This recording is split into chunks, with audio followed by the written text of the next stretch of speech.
ఇక డీటెయిల్స్ చూస్తే విదేశీ పర్యటన ముగించుకుని ముఖ్యమంత్రి వైఎస్ జగన్ భారతి దంపతులు రాష్ట్రానికి చేరుకున్నారు. గన్నవరం విమానాశ్రయం చేరుకున్న జగన్ కు మంత్రులు, ఎమ్మెల్యేలు, ఉన్నతాధికారులు పుష్పగుచ్చాలు అందజేసి శాలువాలు కప్పి ఘన స్వాగతం పలికారు. ఉదయం 4:30 గన్నవరం విమానాశ్రయం చేరుకుని తాడేపల్లి నివాసానికి బయలుదేరి వెళ్లారు. గత 2 నెలలుగా రాజకీయ నాయకులు ఎన్నికల ప్రచారాలతో బిజీగా ఉన్నారు. ఈ వేసవి కాలంలో నేతల విమర్శలు, ప్రతి విమర్శలతో ఎన్నికల వేడి తారాస్థాయికి తీసుకువెళ్లారు. క్షణం తీరిక లేకుండా ప్రజలతో మమేకమయ్యారు. ఎట్టకేలకు ఈ నెల 13న 175 అసెంబ్లీ, 25 పార్లమెంటు స్థానాలకు పోలింగ్ ముగియటంతో కాస్త కుదుటపడ్డారు. అభ్యర్థుల భవిష్యత్తు జూన్ 4న తెలియనుంది. ప్రస్తుతానికి పోలింగ్ ముగియటంతో రాజకీయ విశ్రాంతి తీసుకుంటున్నారు. కౌంటింగ్ వరకు సమయం ఉండటంతో వివిధ పార్టీల అగ్రనేతలు వారి కుటుంబ సభ్యులతో గడిపేందుకు నిర్ణయించుకున్నారు. అందులో భాగంగానే సీఎం జగన్ కుటుంబంతో గడిపేందుకు కోర్టు అనుమతితో విదేశాలకు వెళ్లారు. విదేశీ పర్యటన ముగించుకుని ముఖ్యమంత్రి వైఎస్ జగన్ భారతి దంపతులు రాష్ట్రానికి చేరుకున్నారు. గన్నవరం విమానాశ్రయం చేరుకున్న సీఎం దంపతులకు జిల్లా మంత్రులు, ఎమ్మెల్యేలు, ఉన్నతాధికారులు పుష్పగుచ్చాలు అందజేసి శాలువాలు కప్పి ఘన స్వాగతం పలికారు. నిన్న మధ్యాహ్నం 2 గంటలకు లండన్ నుంచి ప్రత్యేక విమానంలో గన్నవరం విమానాశ్రయానికి చేరుకుని తాడేపల్లి నివాసానికి బయలుదేరి వెళ్లారు. పోలింగ్ అనంతరం ఈ నెల 17న సీఎం జగన్ కుటుంబంతో కలిసి విదేశీ పర్యటనకు వెళ్లారు. లండన్ సహా ఫ్రాన్స్, స్విట్జర్లాండ్లో పర్యటించారు. సీఎంకు స్వాగతం పలికేందుకు గన్నవరం విమానాశ్రయానికి పెద్ద ఎత్తున వైఎస్ఆర్సీపీ నాయకులు, కార్యకర్తలు చేరుకున్నారు. జూన్ 4వ తేదీన జరిగే ఓట్ల లెక్కింపు ప్రక్రియకు రాష్ట్ర వ్యాప్తంగా అధికారులు అప్రమత్తమయ్యారు.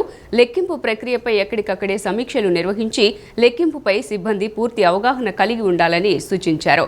కొన్ని ప్రాంతాల్లో పోలీసులు రెడ్ జోన్ ప్రకటించారు. కౌంటింగ్లో ఎక్కడికక్కడే వివాదాలు తావివ్వకుండా ప్రశాంత వాతావరణంలో నిర్వహించాలని అధికారులు సూచించారు. రాష్ట్రంలో జూన్ 4వ తేదీన జరిగే ఓట్ల లెక్కింపు ప్రక్రియకు అధికారులు అప్రమత్తమయ్యారు. లెక్కింపు ప్రక్రియపై ఎక్కడికక్కడ సమీక్షలు నిర్వహించి లెక్కింపుపై సిబ్బంది పూర్తి అవగాహన కలిగి ఉండాలని సూచిస్తున్నారు. వివాదాలు ఏర్పడే ప్రాంతాల్లో రెడ్ జోన్ ప్రకటించారు. కౌంటింగ్లో ఎక్కడా వివాదాలకు తావివ్వకుండా నిర్వహించాలని అధికారులు కౌంటింగ్ సిబ్బందికి సూచిస్తున్నారు. ఎన్టీఆర్ జిల్లా మైలవరంలోని లక్కిరెడ్డి హనుమిరెడ్డి డిగ్రీ కళాశాలలో ఓట్ల లెక్కింపుపై సిబ్బందికి శిక్షణా కార్యక్రమం ఏర్పాటు చేశారు. ఈ కార్యక్రమానికి returning officer, joint collector Sampath Kumar పాల్గొని పలు సూచనలు చేశారు.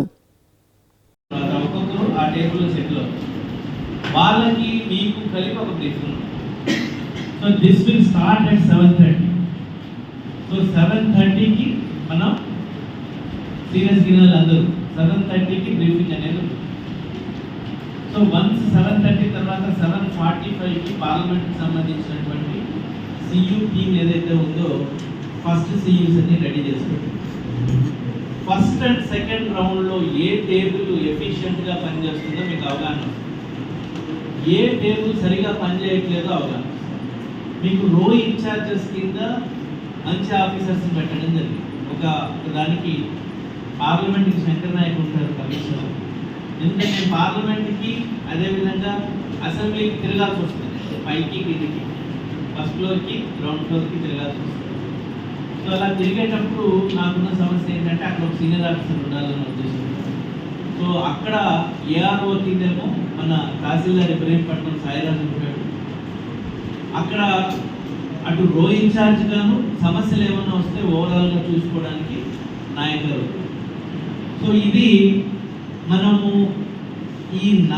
మన మున్సిపల్ కమిషనర్ అండ్ అదర్ రో ఇన్ఛార్జెస్, అదేవిధంగా అసెంబ్లీలో ఉన్నటువంటి రో ఇన్ఛార్జెస్ వితిన్ 2 రౌండ్స్ ఏ టేబుల్ ఎఫిషియెంట్గా పనిచేస్తున్నారు, ఏ టేబుల్ వీక్గా ఉంది అనేది మీరు పసిగట్టాలి. తెలిసిన వెంటనే కార్పొరేషన్లు ఏర్పాటు చేసి అడ్డగోలుగా రుణాలు తెచ్చి రాష్ట్రాన్ని అప్పుల ఊబిలో నెట్టారని బీజేపీ రాష్ట్ర అధ్యక్షురాలు పురంధరేశ్వరి మండిపడ్డారు.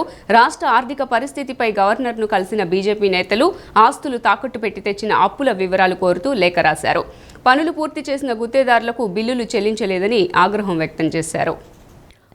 రాష్ట్ర ప్రభుత్వ ప్రస్తుత ఆర్థిక పరిస్థితులపై వివరాలు ప్రకటించాలని భారతీయ జనతా పార్టీ ప్రతినిధుల బృందం రాష్ట్ర గవర్నర్ అబ్దుల్ నజీర్కు ఓ లేఖ అందజేసింది. పార్టీ రాష్ట్ర అధ్యక్షురాలు దగ్గుపాటి పురంధరేశ్వరి నేతృత్వంలో 11 మంది ప్రతినిధుల బృందం విజయవాడ రాజ్భవన్లో గవర్నర్తో సమావేశమైంది. 13 అంశాలతో కూడిన లేఖను అందజేసింది. రాష్ట్ర ప్రభుత్వ ప్రధాన కార్యదర్శి ద్వారా ఈ వివరాలు తెప్పించాలని విజ్ఞప్తి చేసింది. ఎన్నికల ప్రవర్తన నియమావళి అమల్లో ఉన్న సమయంలోనూ గుత్తేదారులకు ఓ పద్ధతిలో కాకుండా ఎన్నికల తర్వాత ఇష్టారీతిన తేదీన చెల్లింపులు జరిపిందని ఫిర్యాదు చేసింది. రాష్ట్ర ప్రభుత్వ అప్పులు తడిపి మోపిడయ్యాయని, వడ్డీ కూడా చెల్లించలేని స్థితికి చేరుకుందని విమర్శించారు. ప్రభుత్వ ఉద్యోగులకు సకాలంలో జీతాలు, వారికి ఇవ్వాల్సిన బకాయిలు చెల్లించలేకపోతోందని, ఉద్యోగుల పింఛన్లు కూడా సక్రమంగా చెల్లించలేని పరిస్థితులను ప్రజలంతా చూశారని తెలిపారు. మద్యం విక్రయాల ద్వారా భవిష్యత్తులో ఆదాయాన్ని కూడా ఓ అంచనా వేసి దాన్ని పూచీకత్తుగా చూపించి మరీ ప్రభుత్వం రుణాలు పొందిందని తెలిపారు.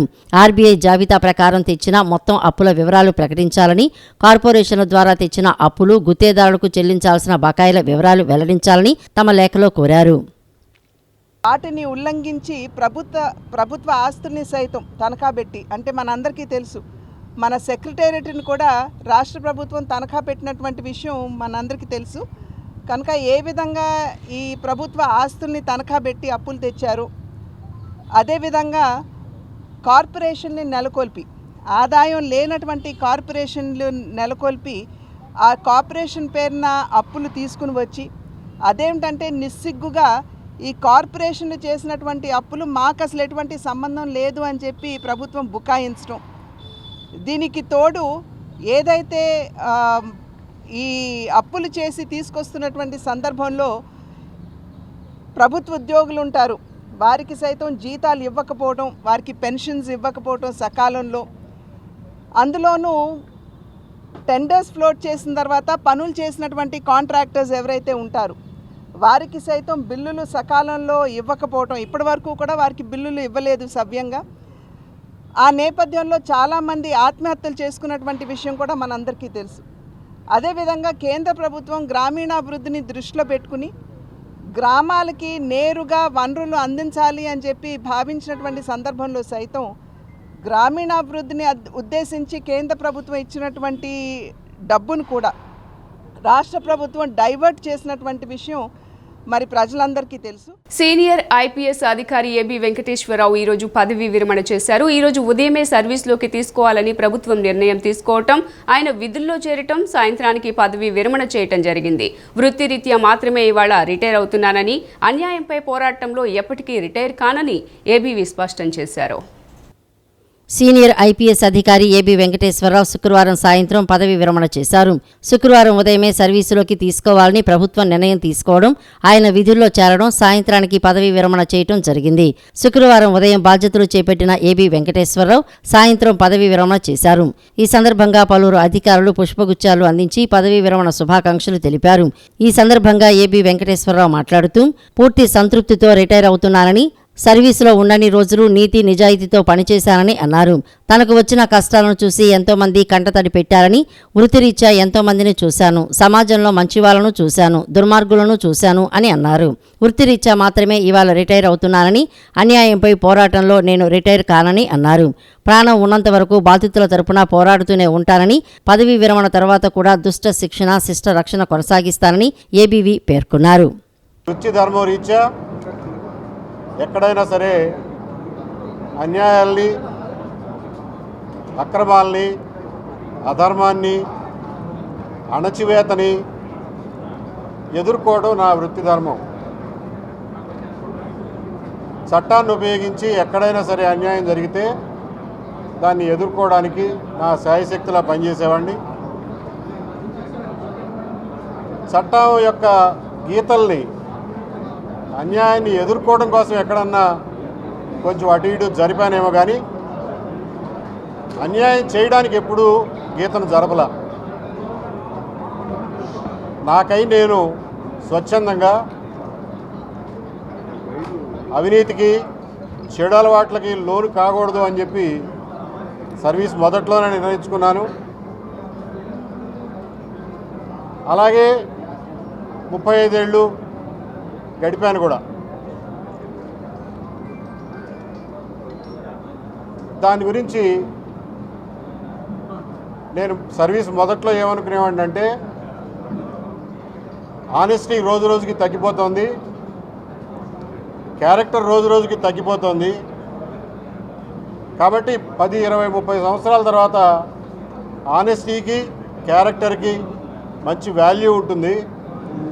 కాబట్టి నేను దాన్ని అలవర్చుకుంటే నాకు మంచి వాల్యూ ఉంటుందని చెప్పి, ఒక బాధ్యతాయుతమైన పౌరుడిగా తన యొక్క బాధ్యతని మాతో పంచుకొని మా మహిళల యొక్క కష్టాన్ని ఆయన కన్నీళ్లు తుడిచినటువంటి గొప్ప వ్యక్తి. అటువంటి గొప్ప వ్యక్తి ఇంకా మేము ఏదో ఉన్నత శిఖరాలు అధిరోహిస్తాడని ఎంతో ఆశపడ్డాం. కానీ నిరంతరం పోరాట పటిమతో చివరికి ఎక్కడి నుంచి అయితే సస్పెండ్ చేయబడినటువంటి ఆఫీసులో అదే ఆఫీసులో సగర్వంగా కోర్టు తీర్పులతో తిరిగి వచ్చి ఇక్కడ తన యొక్క నిజాయితీని తన యొక్క విధానం. విజయవాడ నగర పౌరుడిగా నేను అనేక సంఘాలకి అధ్యక్షుడిగా పనిచేసిన సందర్భంలో ఏబి వెంకటేశ్వరరావు ప్రజలతో ఏ విధంగా మమేకమయ్యేవారో, ఫ్రెండ్లీ పోలీసింగ్ అంటే ఏ విధంగా ఉండాలి, ఎవరైనా స్వేచ్ఛగా పోలీస్ స్టేషన్కి వెళ్ళి తమ బాధల్ని చెప్పుకునే అవకాశం కానివ్వండి, కమిషనర్ గారిని కలవాలంటే కూడా ఎటువంటి బెరుకు లేకుండా, సాధారణంగా ఒక పోలీస్ కమిషనర్ కలవాలంటే ఎంతో కొంత భయం ఉంటుంది ఎవరికైనా, అమ్మో కమిషనర్ గారు మనతో మాట్లాడతారో లేదో అని.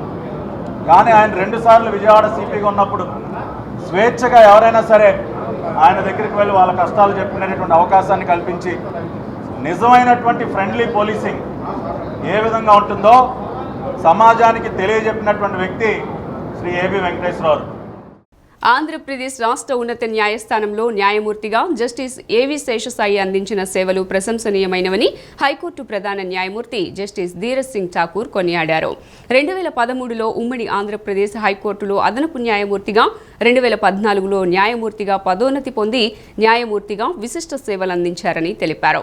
జస్టిస్ శేషసాయి సహనానికి పెట్టింది పేరుగా న్యాయ వ్యవస్థలో అమూల్యమైన సేవలు అందించారని చీఫ్ జస్టిస్ ధీరజ్ సింగ్ ఠాకూర్ పేర్కొన్నారు.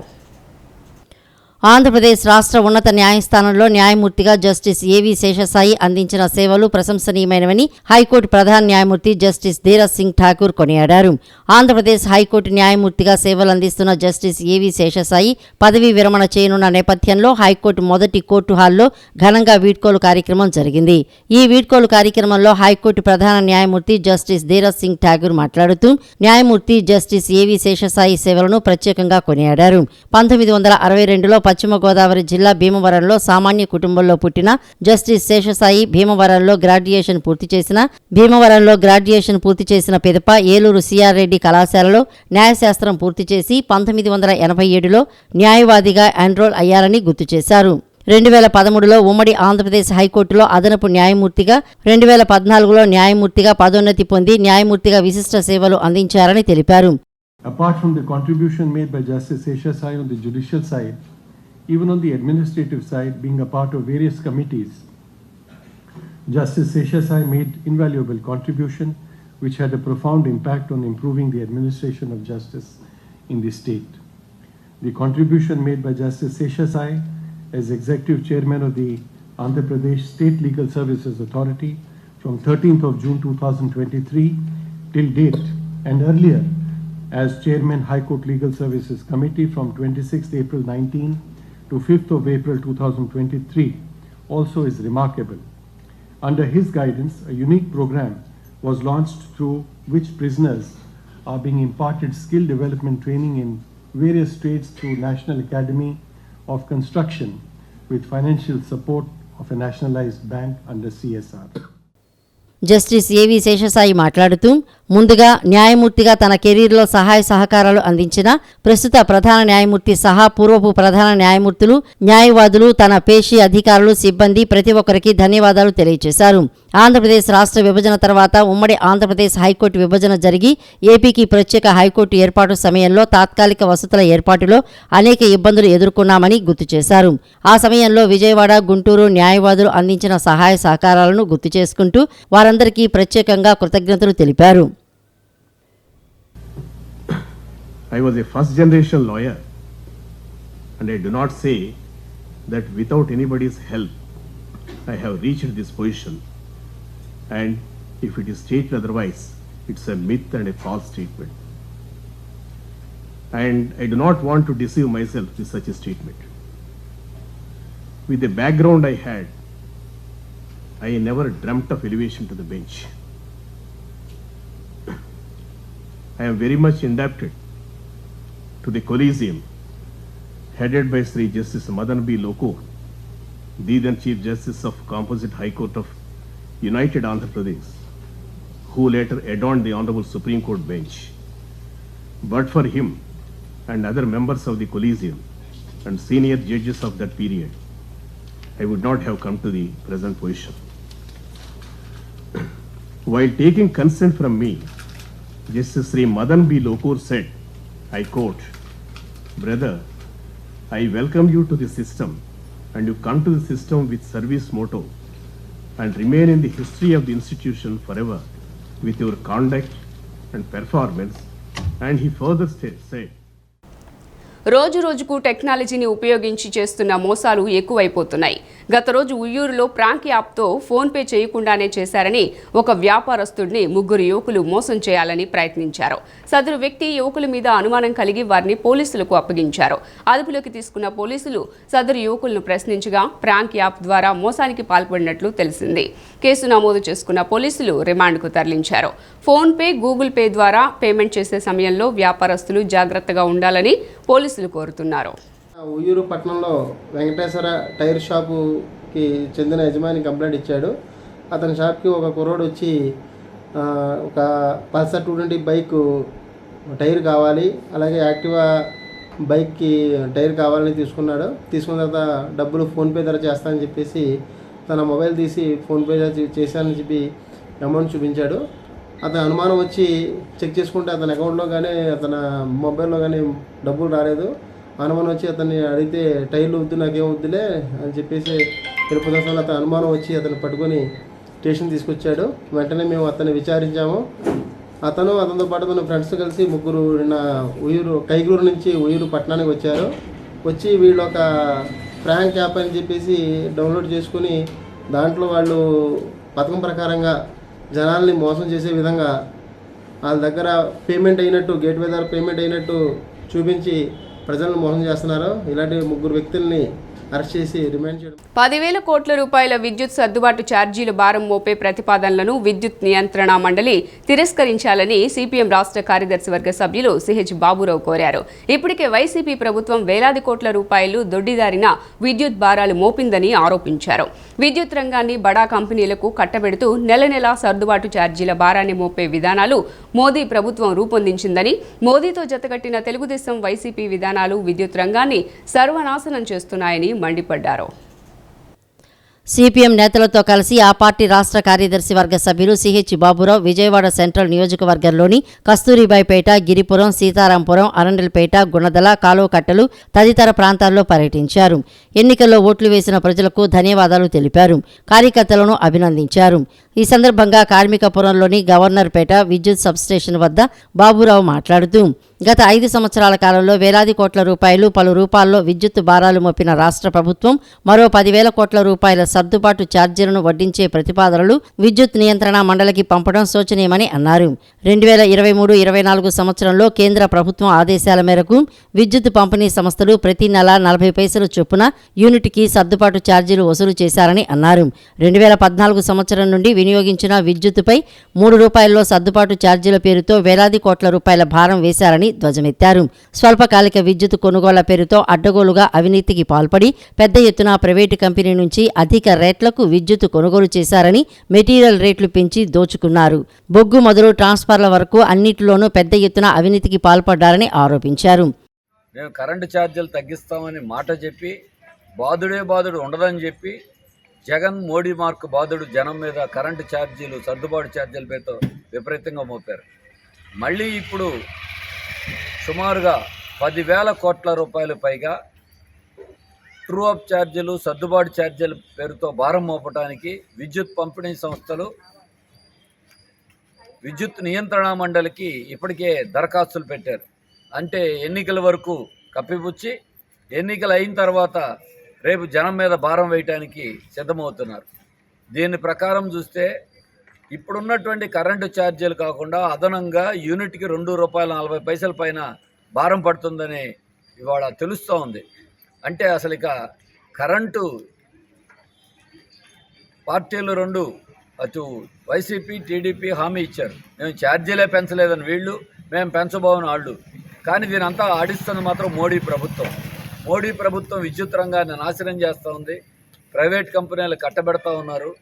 రెండోది, ప్రతి నెల అదనంగా సర్దుబాటు ఛార్జీలు వసూలు చేసుకోవడానికి అనుమతులు ఇచ్చారు. ఇప్పుడు మళ్ళీ అవన్నీ ఇప్పటికే 3 రకాల సర్దుబాటు ఛార్జీలు వసూలు చేస్తుంది. చాలేదన్నట్టుగా మళ్ళీ ఇంకో 10,000 కోట్ల రూపాయల భారం వేయటమంటే. కృష్ణా జిల్లా గన్నవరంలో పెద్ద ప్రమాదం తప్పింది. కాకినాడ డిపోకి చెందిన ఇంద్ర బస్సు విజయవాడ నుండి కాకినాడ వైపు వెళ్తూ ఉండగా గన్నవరం గాంధీ బొమ్మ సెంటర్లో బస్సులో దట్టమైన పొగలు వచ్చాయి. గమనించిన బస్సు డ్రైవర్ అప్రమత్తతో వ్యవహరించారు. బస్సుని పక్క కాపి ప్రయాణికులను దించివేశారు. విజయవాడ నుంచి సుమారు 40 మంది ప్రయాణికులతో బస్సు బయలుదేరగా డీజిల్ లీక్ కావడం వల్లే పొగలు వ్యాపించాయి. డ్రైవర్ అప్రమత్తతో ప్రమాదం తప్పింది. విభజన హామీలు సాధించడంలో రాష్ట్రానికి చెందిన ఎంపీలు విఫలమయ్యారని జయాంధ్ర డెమోక్రటిక్ ఫోరం అధ్యక్షులు మేడా శ్రీనివాస్ అన్నారు. రాష్ట్రానికి కేంద్రం చేస్తున్న అన్యాయంపై ప్రశ్నించే రాజకీయ పార్టీ లేకపోవటం దురదృష్టకరమన్నారు. ఈ ఎన్నికల్లో గెలిచిన రాజకీయ పార్టీ ప్రత్యేక హోదా, విభజన చట్టం, రాజధానిపై స్పష్టమైన హామీ ఇవ్వాలని కోరారు. హైదరాబాదును ఉమ్మడి రాజధానిగా కొనసాగించాలని కోరుతూ వివిధ రంగాల నిపుణులు, సామాజిక సంఘాలు మరియు రాజకీయ పార్టీ నేతలతో రౌండ్ టేబుల్ సమావేశం గాంధీనగర్ ప్రెస్ క్లబ్ నందు జరిగింది. ఈ సందర్భంగా జయాంధ్ర డెమోక్రటిక్ ఫోరం అధ్యక్షులు మేడా శ్రీనివాస్ మాట్లాడుతూ రాష్ట్ర విభజనలో రాష్ట్రానికి రావాల్సిన విభజన హామీలను అమలు చేయడంలో కేంద్ర ప్రభుత్వం పూర్తిగా విఫలమైందని ఆరోపించారు. ఆంధ్ర రాష్ట్రాన్ని కేంద్రం పూర్తిగా నిర్లక్ష్యం చేసిందని మండిపడ్డారు. రాష్ట్రానికి జరుగుతున్న అన్యాయంపై కేంద్ర ప్రభుత్వాన్ని నిలదీసే రాజకీయ పార్టీ రాష్ట్రంలో లేకపోవడం మన దురదృష్టకరమని ఆవేదన వ్యక్తం చేశారు. ఉమ్మడి రాజధానిగా హైదరాబాదును మరికొంతకాలం కొనసాగించాలని డిమాండ్ చేశారు. 2 తెలుగు రాష్ట్రాల్లో ఉన్న రాజకీయ పార్టీలు ప్రజల మధ్యన చిచ్చు పెట్టి పబ్బం గడుపుతున్నారని అన్నారు. 5 ఏళ్ల కాలంలో రాష్ట్రానికి చెందిన ఒక్క ఎంపీ అయినా పార్లమెంటులో రాష్ట్రానికి రావాల్సిన అంశాలపై పోరాటం చేశారా అని నిలదీశారు. ఆంధ్రప్రదేశ్లో కేంద్రాన్ని నిలదీసే ప్రశ్నించేటటువంటి అధికార పక్షం కానీ ప్రతిపక్షం కానీ లేకపోవడం ఆంధ్రులు చాలా దురదృష్టంగా భావించాల్సిన అవసరం ఉంది. ఇది ఈరోజు ఉమ్మడి ఆంధ్రప్రదేశ్గా హైదరాబాదుని 10 ఏళ్ళు ఆ రోజు చట్టంలో చేర్చడం జరిగింది. కానీ ఈ 10 ఏళ్ళలో కూడా ఏ విధమైనటువంటి డెవలప్మెంట్ కానీ ఆంధ్రప్రదేశ్కి అందించాల్సినటువంటి కానీ ఏ ఒక్కటి కూడా అమలు చేయకపోవడం ఈరోజు ఆంధ్రప్రదేశ్ని వెంటాడుతున్నటువంటి పరిస్థితులు.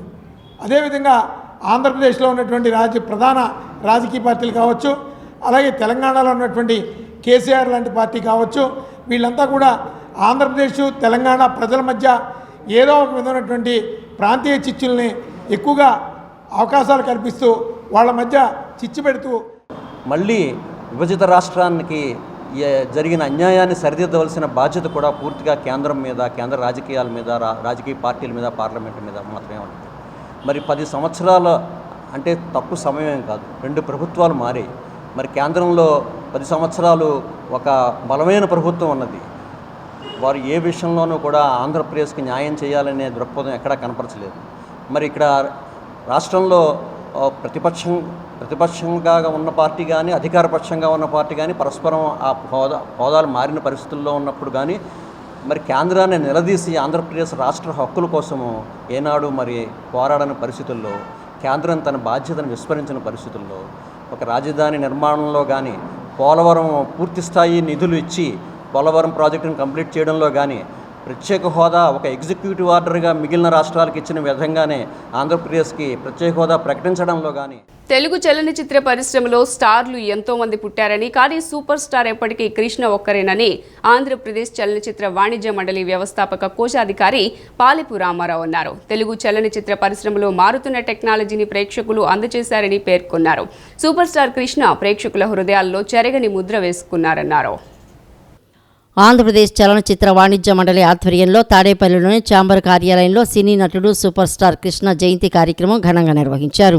ఈ సందర్భంగా కృష్ణ చిత్రపటానికి పూలమాలలు వేసి నివాళులర్పించారు. అనంతరం ఏర్పాటు చేసిన కేకును కట్ చేశారు. అనంతరం కృష్ణా జిల్లా కృష్ణ ఫ్యాన్స్ అసోసియేషన్ అధ్యక్షులు సాకేత్ను ఘనంగా సన్మానించారు. ఈ సందర్భంగా సాకేత్ టీం శాంతిరెడ్డి యూత్ తరపున ఆంధ్రప్రదేశ్ చలనచిత్ర వాణిజ్య మండలికి ధన్యవాదాలు తెలిపారు. అనంతరం వ్యవస్థాపక కోశాధికారి పాలెపు రామారావు మాట్లాడుతూ తెలుగు చిత్ర పరిశ్రమలో స్టార్లు ఎంతో మంది పుట్టారని, కానీ సూపర్ స్టార్ ఎప్పటికీ కృష్ణ ఒక్కరే అని కొనియాడారు. సినిమాలో హీరోకి ఏ లక్షణాలు ఉంటాయో అవే లక్షణాలు నిజ జీవితంలో కూడా ఉన్నాయని అన్నారు. మంచి మనసు ఉన్న వ్యక్తి అని, నిర్మాతలకు డైరెక్టర్లకు అండగా ఉంటూ 2 కాల్ షీట్లు పనిచేసి ఎంతో మంది హీరోలకు ఆదర్శంగా నిలిచారని తెలిపారు. తెలుగు చిత్ర పరిశ్రమలో మారుతున్న టెక్నాలజీని ప్రేక్షకులకు అందజేశారని పేర్కొన్నారు. లాభాపేక్షలు చూడకుండా ప్రయోగాలు చేశారని అన్నారు. సూపర్ స్టార్ కృష్ణ ప్రేక్షకుల హృదయాల్లో చెరగని ముద్ర వేసుకున్నారని కొనియాడారు. సూపర్ స్టార్ కృష్ణ గారి నుండి మనం ఇన్స్పైర్గా తీసుకోవాల్సింది ఏంటంటే, ఆయన రోజులో అప్పట్లోనే టెక్నాలజీ లైన్ టైంలోనే 18 గంటలు పనిచేసి చాలా క్వాలిటీ ఆఫ్ అవుట్పుట్ అనేది జనరేట్ చేసేవారు. కృష్ణ గారి నుండి ఆ క్వాలిటీ మా యంగ్ జనరేషన్ మొత్తం నేర్చుకోవాలి, ఆ డిసిప్లైన్ వర్క్ చేయడం అనేది. ఈరోజు ఇక్కడ పార్టిసిపేట్ చేయడం చాలా హ్యాపీగా ఉంది. నేను లాస్ట్ 15 ఏళ్ళుగా ఫ్యాన్స్లో ఉంటున్నాను.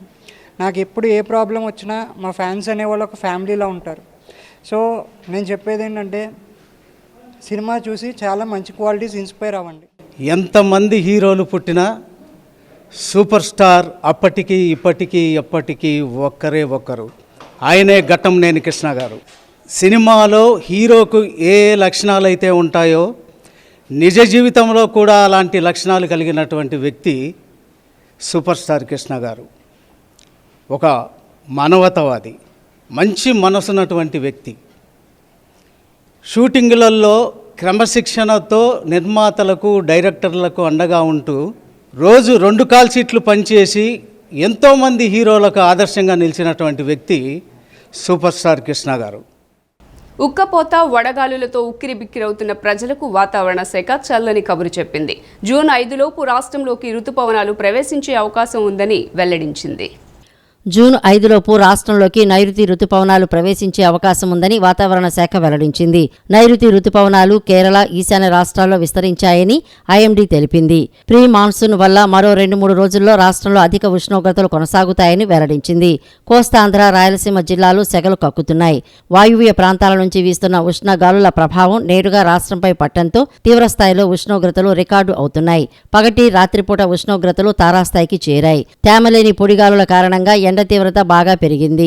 అన్ని చోట్ల ఉష్ణోగ్రతలు 40 డిగ్రీలను దాటి నమోదవుతున్నాయి. అత్యధికంగా వినుకొండలో 46 డిగ్రీలు నమోదు కాగా, ప్రకాశం జిల్లా పుల్లల చెరువులో 45.4 డిగ్రీలు, ఎన్టీఆర్ జిల్లా నందిగామలో 45.3 డిగ్రీలు, గుంటూరు జిల్లా తుళ్లూరు, ఫిరంగిపురంలో 45 డిగ్రీలు నమోదయ్యాయి. రాష్ట్ర వ్యాప్తంగా 69 మండలాల్లో తీవ్రమైన వడగాలులు వీచినట్లు రాష్ట్ర విపత్తు నిర్వహణ సంస్థ తెలిపింది.